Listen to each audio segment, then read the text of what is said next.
Introduction to couple, यानी couple क्या होता है। बेसिकली कपल जो है वो जब दो टॉर्क्स हम प्रोड्यूस करते हैं, हम यूं कह सकते हैं कि दो जो अनलाइक पैरेलल फोर्सेस है, जब वो कप यानी टॉर्क प्रोड्यूस करती है तो उनसे एक कपल प्रोड्यूस होता है। अब कैसे इस बात को हम समझ सकते हैं, जैसे फर्स्ट करें एक नट है ये हमारे पास, ठीक है, और मैं एक डबल आर्म स्पैनर ले आता हूँ। डबल आर्म स्पैनर आप जानते हैं कि उसके जो है इस सिम्त में भी एक लीवर लगा होता है जी, ठीक है। जैसे एक स्पैनर को अगर हम देखें तो वो सिंपल स्पैनर क्या होता है कि वो इस नट को इस तरह से ग्रिप कर लेता है, ठीक है जी। इस स्पैनर को इस तरह से वो ग्रिप कर लेगा और इस तरह से हम उसमें टॉर्क प्रोड्यूस करके रोटेट करके जो है वो इस नट को खोल सकते हैं। अब जो हमारे पास डबल आर्म स्पैनर होगा वो क्या होगा, चले इसी को मैं ऐसा से कंस्ट्रक्ट कर लेता हूँ कि इस तरह से एक अगर एक आर्म इधर बन जाए इसका, और इसी तरह से जिस तरह यहाँ पे मैंने आर्म बनाया हुआ है इसको मैं इधर भी बना दूं, इधर ही इस तरह से इधर भी बना लूं, ठीक है। यानी अब हमारी जो वर्क करने की सलाहियत है मशीन के हवाले से वो और ज़्यादा बढ़ गई है, हम ये कह सकते हैं। और दोनों तरफ जो ये डिस्टेंस है एक एक लेंथ रखी गई है। यानी पहले अगर हम इस बॉडी में जो रोटेशन प्रोड्यूस करा रहे थे, मैं अपने हाथ की मदद से इस तरह से डाउनवर्ड फोर्स लगा रहा था, ठीक है, इस तरह से डाउनवर्ड फोर्स लगा रहा था, और इसमें जो 5 न्यूटन की फर्ज करें मैं फोर्स लगा रहा था, और ये जो मेरे पास नट से लेकर मेरे हाथ तक का डिस्टेंस फर्ज करें 3 मीटर था, तो इसमें जो टॉर्क मैं पहले प्रोड्यूस कर रहा था वो कितना था जी, 5 न्यूटन मल्टीप्लाई बाय 3 मीटर। तो ये था जी 15 न्यूटन मीटर, जो कि एक वेक्टर क्वांटिटी है, हम जानते हैं टॉर्क, और इस तरह से एक क्लॉक वाइज हम इसको रोटेट कर रहे थे, यानी नेगेटिव टॉर्क प्रोड्यूस हो रहा था। अब ऐसा है कि कपल अगर हम देखें तो अब कपल कैसे प्रोड्यूस होगा कि मैं अपने दूसरे हाथ की मदद से जो है वो फोर्स, अगर मैं यहाँ से ऊपर से नीचे लगा रहा हूँ तो यहाँ पर मैं नीचे से ऊपर की तरफ फोर्स लगा दूं, अगर नीचे से ऊपर की तरफ इतनी ही फोर्स लगाऊं, यानी इसमें कपल प्रोड्यूस करने के लिए लाजमी है कि आप मैग्नीट्यूड जो सेम रखें फोर्स की। फर्स्ट करें 5 न्यूटन की मैंने फोर्स लगाई और ये डिस्टेंस जो है मेरे हाथ से, यानी जैसा यहाँ से इस ए पॉइंट से लेकर इस पी जिसको नट मैंने कहा पिवट से, ये डिस्टेंस हमारा अगर 3 था तो यहाँ भी ये डिस्टेंस हमारे पास आएगा वो 3 ही आना चाहिए। तो इस सूरत में इस हिस्से में भी अगर हम टॉर्क देखें जो प्रोड्यूस हो रहा है वो कितना हो रहा है जी, जो कि ये भी क्लॉक वाइज ही रोटेट कर रहा है। तो ये हमारे पास जो टॉर्क प्रोड्यूस होगा ये भी 5 न्यूटन मल्टीप्लाई बाय 3 मीटर,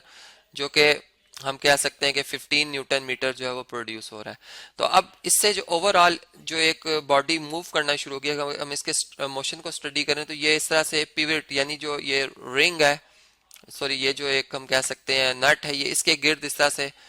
हम अपने इस आर्म को गोल घुमाना शुरू करें। जैसे एक स्टीयरिंग को भी हम घुमाते हैं, तो इस तरह गाड़ी को अगर टर्न लेना तो स्टीयरिंग के एक हिस्से में ऊपर से नीचे फोर्स लगाई जाती है और एक हिस्से में नीचे से ऊपर की तरफ लगाई जाती है, तो ये कपल प्रोड्यूस होता है। तो कपल बेसिकली टॉर्क ही है, यानी हम ये कह सकते हैं कि जब दो एंड पॉइंट्स के ऊपर अनलाइक पैरेलल फोर्सेस अप्लाई होती हैं इक्वल मैग्नीट्यूड की और एक ही डिस्टेंस पर होती हैं वो फिक्स पॉइंट से, तो वो उस फिक्स पॉइंट जो कि अपने एक्सिस के गिर्द रोटेट करने की सलाहियत रखता है, जैसे मैंने नट की एग्जांपल दी, तो वो उसको उसमें एक क्या कपल प्रोड्यूस करती हैं। अब अगर ये कपल कितना प्रोड्यूस हुआ है तो इसके लिए मुझे टॉर्क मेजर करना होगा, यानी जिसे मैं टोटल टॉर्क कहूंगा, जो कि अगर फर्ज करिए टा 1 और ये टा 2 यानी टॉर्क 1 टॉर्क 2, तो इन दोनों का जो सम होगा, अरिथमेटिक सम होगा, वो बेसिकली हम कह सकते हैं कि टोटल जो कपल में रोटेशन हुई है वो इस टॉर्क की वजह से हुई है, जिसे हम कैलकुलेट कर सकते हैं। यानी हम ये कह रहे हैं कि ये एक कपल भी एक तरह का टॉर्क ही है, लेकिन उसमें हम जो है वो दो ही एक वक्त में दो टॉर्क प्रोड्यूस करके कपल प्रोड्यूस कराते हैं, जबकि सिंगल अगर टॉर्क होगा तो उसमें हम कपल नहीं कहेंगे उसे। तो अभी अगर यहाँ पे अगर आप देखें तो ये 15 न्यूटन मीटर और 15 न्यूटन मीटर, तो हमने देखा जो कपल प्रोड्यूस हुआ और ये कपल किस टॉर्क ने प्रोड्यूस किया था, वो कितनी उसकी मिकदार थी, वो थी जी 15 प्लस 15 कितनी बन गई जी 30 न्यूटन मीटर। तो इससे हमें एक तो कपल के यूनिट भी पता चल गया कि ये टॉर्क ही है, लेकिन इसमें और टॉर्क में क्या जो डिफरेंस है वो भी हमें यहाँ से जो है वो वाज़े तौर पर समझ आ जाती है। और फिर हमने देखा कि इससे हमारे जो वर्क करने की सलाहियत, यानी एक जो फिजिक्स में हम वर्क करते हैं कि किसी बॉडी में जो फोर्स भी अप्लाई हो और वो डिस्टेंस भी उस फोर्स की डायरेक्शन में कवर करे, डिस्प्लेसमेंट कवर करे, या डिस्टेंस जो कि एक स्ट्रेट पाथ पे हम बात करें तो डिस्टेंस डिस्प्लेसमेंट सेम होते हैं, तो हमारे पास वर्क आ जाता है। हम कहते हैं इस बॉडी ने एक वर्क किया, जिसको मैं आपको थॉरली जो है वो समझाऊंगा वर्क की डिफरेंट एग्जांपल से। यहाँ पर बस मैंने एक थोड़ा बहुत आपको चूंकि इसका आइडिया दिया कि टॉर्क जो है वो चूंकि एक हमारे पास वेक्टर क्वांटिटी जबकि वर्क एक स्केलर क्वांटिटी, ये इनमें डिफरेंस है, लेकिन जो इनमें सिमिलरिटी थी वो थोड़ी बहुत मैंने आपको यहाँ पर शो की, और हमने देखा कि कपल और टॉर्क में क्या सिमिलरिटीज और क्या डिफरेंस है।